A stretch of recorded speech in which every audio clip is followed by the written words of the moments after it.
নমস্কার বন্ধুরা, আজকে আমরা চলে এসেছি পুনে শহরের মহারাষ্ট্রের সবচেয়ে বড় ইসকন টেম্পল, যেটা খুবই সুন্দর।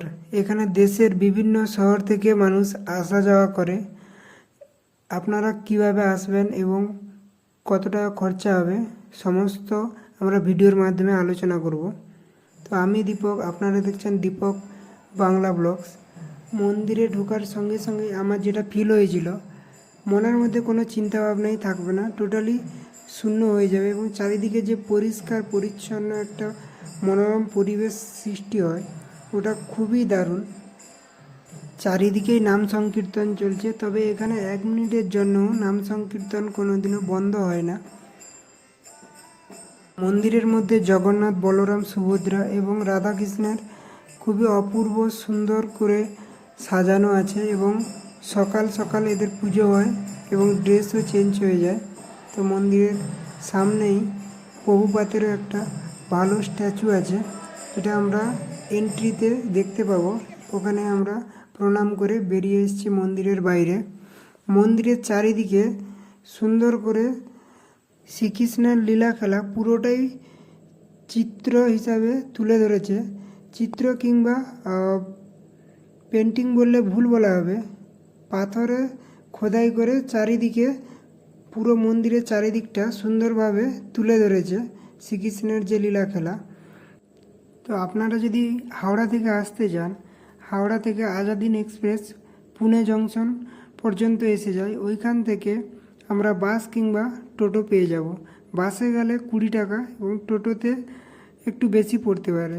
তো বাসে কিংবা টোটোতে চেপে আমরা কাতরাজে নেমে যাব এবং কাতরাজ থেকে টিলেকার নগর ইস্কন মন্দির আসার জন্য অনেক টোটো দাঁড়িয়ে আছে। তো ওনাদেরকে এই 10 টাকা দিলেই ওনারা মন্দিরের সামনেই পৌঁছে দেবেন।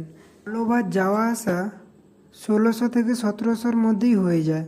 ইস্কন মন্দিরে আসতে হলে খুব সাবধানতার সঙ্গে আসতে হবে। আমি যতদূর শুনেছি, টোটো কিংবা অটোতে সবাই একই রকম নয়, কিন্তু একজন আছে অটোতে চাপিয়ে নিয়ে চলে যায়, বসিয়ে নিয়ে, কিন্তু ফাঁকা জায়গাতে নিয়ে চলে যায়, আপনার পারফেক্ট ডেস্টিনেশনে নিয়ে যায় না।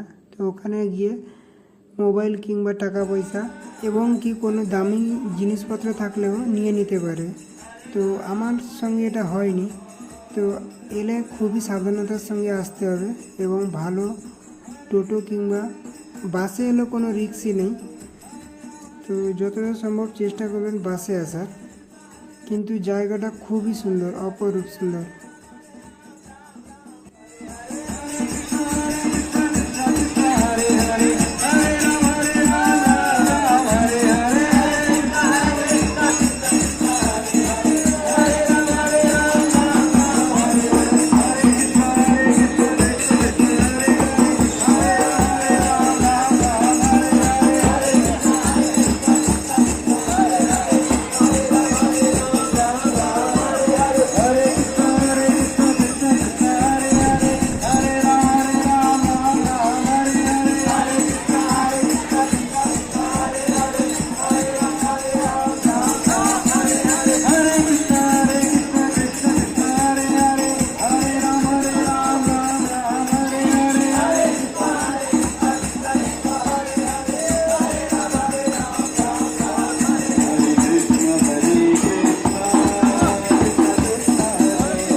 এখানে যে শুধু ইস্কন মন্দির আছে তা নয়, ইস্কন মন্দিরের পাশেই বালাজি মহারাজের মন্দির আছে।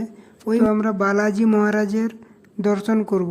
তার আগে কালিয়া দমনের একটা চিত্র তুলে ধরা হয়েছে, যেখানে শ্রীকৃষ্ণের সঙ্গে কালিয়ারূপী সাপে লড়াই হয় এবং শ্রীকৃষ্ণ ওই কালিয়ারূপী সাপকে দমন করে জলের উপর উঠে এসেছিল, তার একটা পার্ট তুলে ধরেছে।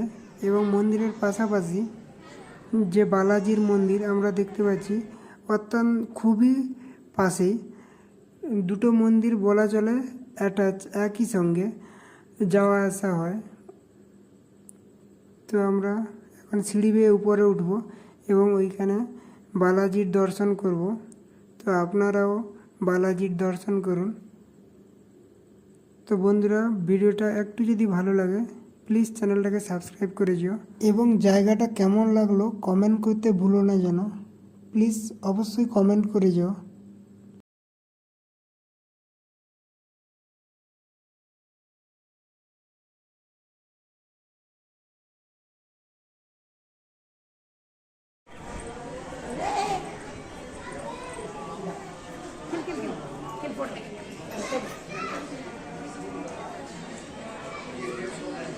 বালাজির মন্দির থেকে আমরা ইস্কন মন্দির দেখতে পাচ্ছি। আজকে এতটাই, ফের দেখা হচ্ছে নতুন এক ভিডিওতে। হরে কৃষ্ণা, রাধে রাধে।